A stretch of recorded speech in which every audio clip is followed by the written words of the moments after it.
you are introducing a new character that has to play a really pivotal role and have, as you're saying, Alex, depth and complexity, and you're handing it over to not a human. Like Nope. you're not going to be seeing that human on screen, and yet you have to convey that. And so it's such a brave choice. And I feel like in both in both films, Empire and this, obviously it worked. And that was one of the things that really blew me away, and why this film is like a landmark for CGI, is that we never had a character like that give a performance with so much screen time also. Like that's Yeah. what struck me.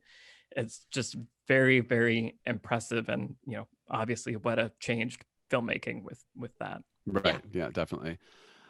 It's also interesting that, everyone sort of has seen probably the Andy Serkis next to Gollum side by side with the performance, where the animators and Peter Jackson were saying, like, look at his performance and and basically mimic it anywhere it makes sense. Sometimes it might not make sense, but and this was before sort of facial mocap and that kind of thing, so they just had the physicality and the voice.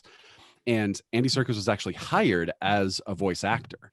They just said, we need someone to come and do some voice acting for 2 weeks, and then we'll put it into this character. And then basically from his audition, where he's already spitting all over the place and everything and making his weird faces, Peter Jackson just started saying, like, I don't want to separate this vocal performance from this physical performance.